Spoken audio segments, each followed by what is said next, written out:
Hello friends, it's me, and today, Cocomelon. Let's check out Film Theory, the tragic life of the Cocomelon baby.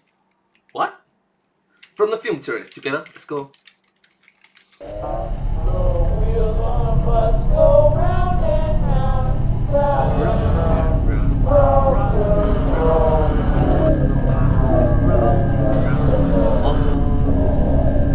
Wow, that's dark.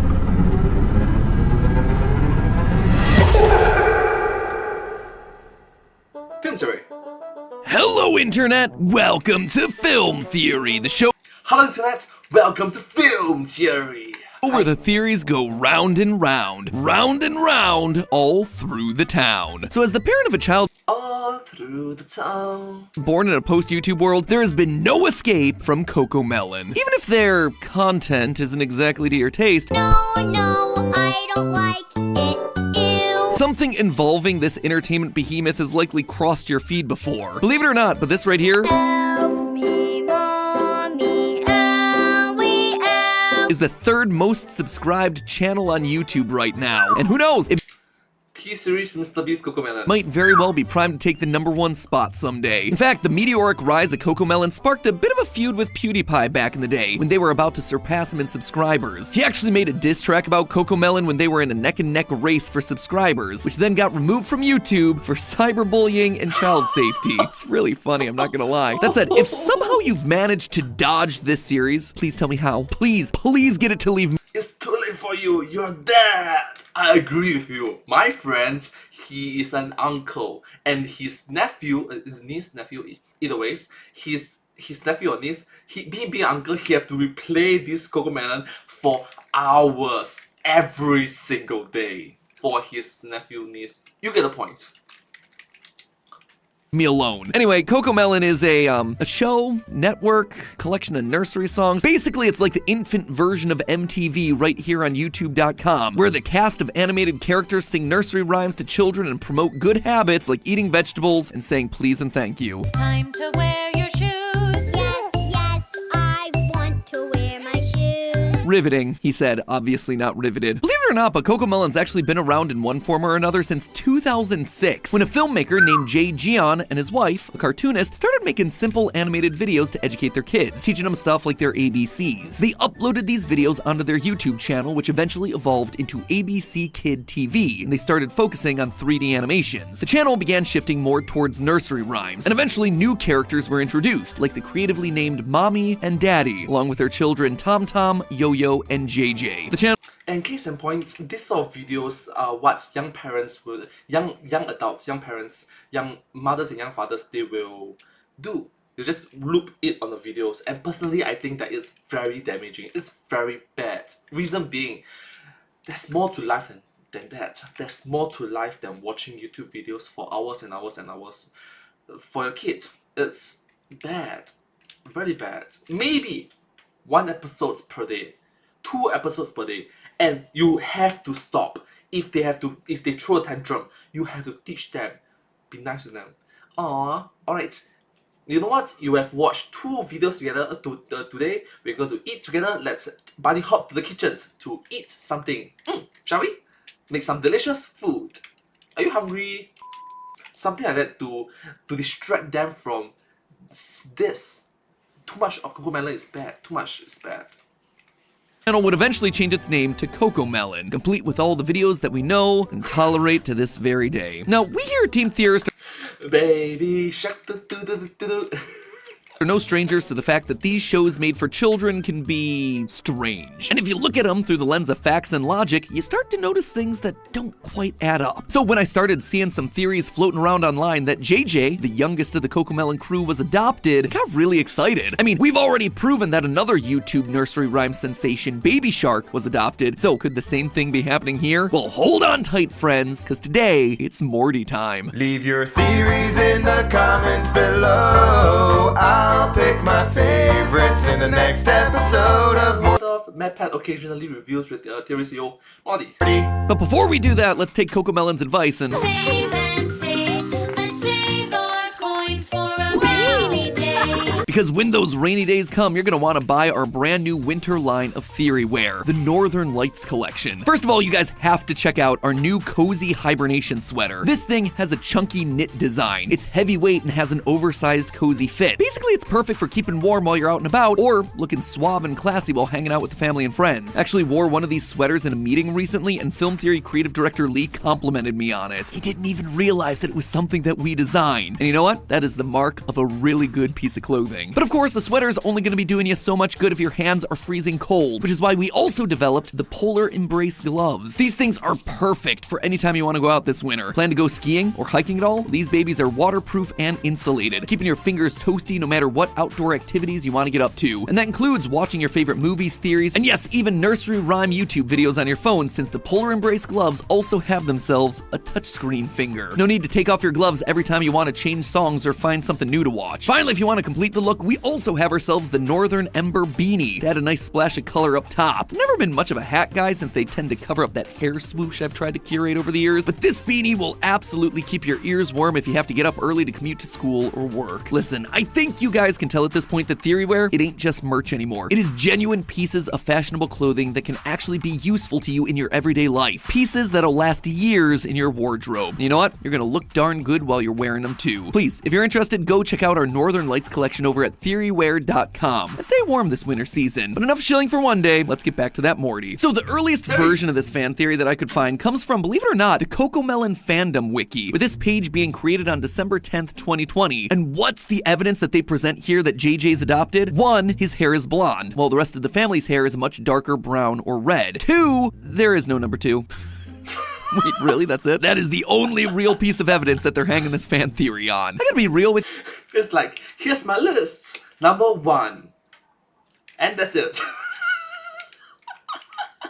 Hey guys, when I first saw this, it surprised me. This is barely a hypothesis, let alone a theory, but believe it or not, there is actually a bit more to stand on than you might first expect. Break out your textbooks, friends. We're jumping back into some high school biology and hereditary genetics. When it comes to physical characteristics like eye color, blood type, whatever, it all comes down to dominant and recessive genes. You've probably heard this like 1,000 times before, so we won't dwell on it too long. Basically, your parents each have 2 genes, and both parents pass down just one of those genes to their children. Some of these genes take priority over others, thus making them the dominant gene. So let's say your parents pass down a type A and a type O blood type gene. You'll end up with type A blood because it's the dominant gene there. But if both your parents pass down the recessive type O gene, even if both your parents have type A blood themselves, then you're gonna still end up with type O blood. You can actually map out all these potential outcomes and how likely they are with a helpful little diagram called a Punnett square, which again, we've talked about plenty in the past, let's not dwell. But all of that being said, that whole dominant recessive gene thing, it is one of those big lies that tends to get taught in schools, because genetics, go figure, is a lot more complicated than the shorthand given to it in those textbooks. Case in point, hair color. Instead of being a simple case of the brunette gene is dominant over the blonde gene, there's way more going on in a system called incomplete dominance. Imagine you have a red flower and a white flower. In a typical Punnett square system, you might think that the red would be the dominant color, so if you breed those two together, you're gonna end up with another red flower. But then all of a sudden you get confused when the flower turns out to be pink. The long and short of what's happening here is that the dominant gene is being diluted by the recessive gene. This is what happens with hair color. See, the actual genes being passed on here control how much eumelanin and pheomelanin you have in your hair, and those determine what color your hair is. Melanin is the natural pigment that's found in organisms. Eumelanin is a darker pigment, and pheomelanin is a lighter pigment that often skews red. Typically, eumelanin overpowers pheomelanin, so if you have a lot of eumelanin, then you're gonna have black hair. If you have almost no eumelanin and more pheomelanin, then your hair is gonna be red. Blonde and brown hair then fall into the spectrum between those two colors. Thanks to incomplete dominance, your hair is likely going to be a mix of the colors that your parents have, and this is exactly what we're seeing with Cocomelon. When you really look at each of the characters, they all have slightly different hair colors because they have different amounts of eumelanin. So boom, there you go. It's not only possible for JJ to be blonde, but it's possible for all 5 of these characters to end up with differently colored hair, period. And even if we discount all of this, it would still be possible for JJ to have blonde hair while the rest of the family doesn't. See, a child's hair can fall out quickly, it can grow back quickly, and most importantly for us, it can change color quickly. As a child matures, the amount of eumelanin in the hair tends to increase, darkening the color. In some extreme cases, it can even take a child with platinum blonde hair and turn it jet black within the span of a few months. Something... Yeah, case in point, there was this huge news. Okay, I only know of this from the television. Okay, the British royal family, their baby when they were born, and a few years later now, the hair color changes. So yeah, it's kind of a very unique human thing. Similar actually happened with me. I started out as a blonde baby before ending up as a brunette by the time I was in first grade. Out of curiosity, I actually asked around the team if this had happened to any of them, and no fewer than 10 of us had the exact same story. And you don't have to take our words for it either. One study found that babies can have lighter hair for between 9 and 30 months, and after age 3, it becomes progressively darker until it settles into the final color around age 5. So even if it were impossible for JJ to be blonde genetically, which again, it isn't, if he were this young, there'd still be a good chance that he could be blonde while the rest of his family isn't. Therefore, there just isn't enough here to say that he's adopted. Theory busted. So is that it? Well, given how much runtime there's left, Yeah, this is just the middle of the video. But anyways, but hey, that's just a theory, a film theory, and cut. I'm joking. Let's continue watching a video. in this video, you know the answer to that one, friends. As I was looking into this whole theory, I noticed something else about JJ, something that is far more concerning than just the kid potentially being adopted, and it all starts with his age. If we're going off the whole blonde hair that can darken with age thing that we just talked about, that means that JJ is younger than 5 years old, which visually checks out. I mean, he's a baby, but we can get more specific than that. So my first thought was, well, what do we see JJ doing in Cocomelon that could help us pinpoint his age? As children get older, they're able to do more and more. It's like they're leveling up, unlocking new abilities. And typically, children are able to unlock the same abilities at Move objects between hands, able to run and jump easily, can ride bikes. Correct, can swim. roughly the same time. Some of the first that might come to mind when determining a child's age might be whether they can walk or whether they can talk. Throughout the series, we see JJ walking on his own without the aid of his parents or siblings. Most children are able to start doing this between the ages of 10 and 18 months. This also lines up with how much we see JJ speaking, or singing, I guess in this case. As I'm sure you know, a baby's vocabulary, it ain't that great. A goo-goo here, a gaga there. An average 18-month-old should only be able to say roughly between 20 and 200 words. Your average 3-year-old can say up to 1,000 words. So how many Wait. My pets mentioned 20 to 200 words. My question is, who is the overachiever, huh? People's 20 words, 30 words, 50 words is good. Who is the overachiever that taught their baby 200 words? How many words are we looking at JJ knowing? Well, despite the fact that JJ isn't singing all the parts in all the songs across Cocomelon, it is implied that he's at least singing parts of the chorus. Wheels on the bus go round and round. He's also got his own solo parts. It's a great day on Cocomelon Lane. Thankfully, due to the nature of nursery rhymes, many of the Cocomelon songs have repeated words and phrases, because repetition is key to a child's development and a parent's insanity. The amount of new words that JJ says in each song varies depending on the repetition of the song and whether or not it's covering a new topic. For instance, both here You'll be the cleanest dog I've ever seen. and here, I'll be the cleanest kid you've ever seen. the rhyme and message are basically the same, with just a couple of words switched out. And then in other places, specific words will be reused across songs. I want a bed like big kids have, a nice new bed like big kids have. Oh, wait! There's something wrong. My bed is too big. Because of this, the number of new words that JJ's saying per song How does a kid even understand the concept of too much, too little? How? And not just recognizing it, but able to vocalize it into a proper sentence. How? can vary between 7 and 20. Though the actual Cocomelon YouTube channel has over 1,000 uploads, many of them are either old videos without the Cocomelon cast, repeats of songs that they've already covered, or compilations of related content. Because of this, we're only going to be looking at the songs released on the Cocomelon Kids Hits albums, which will lowball the number, if anything. There are 10 songs on each of the 13 albums, totaling 130 songs. Doing some quick math there, that means that on these albums, JJ has a vocabulary of somewhere between 900 words on the low end and up to 2,600 on the high end, smashing that 1,000-word average that a 3-year-old should probably be able to say. Of course, So case in point, overachiever, that it was like super overachiever. What the? of every child is going to develop differently. Some have greater aptitude for learning new words than others, and it is a children's cartoon after all, but this is just more evidence to say that JJ's age range is probably falling a bit older than you'd initially expect based on his appearance. This also lines up with two more pieces of evidence you might not expect: where JJ sleeps, and more importantly, where he poops. That is a sentence that I just said. That is my life. During the series, we see JJ graduate from a crib into a new, cool, ship-themed bed. Generally, toddlers are ready to move out of a crib and into a toddler bed when they're old enough to walk around and climb out of their crib, just like what we see with JJ, roughly between the ages of 18 and 36 months. Anyway, I don't understand why the existence of baby beds. I just don't understand. I honestly don't. Because the children want to sleep with their parents. The children want to sleep with their father, with their mother, with their siblings, with their uncles, with their aunties, their grandfather, grandmothers. And at that point in time, they can't sleep with their grandparents. They can't sleep with their father, mother. They're like what, 3 years old as per mentioned? Yeah, 3 years old they can. Given that you take proper precautions, for example, the wall and the bed, you know, the in-between gaps, fill it up so that the baby doesn't fall inside and unfortunately pass away. It's a very real thing.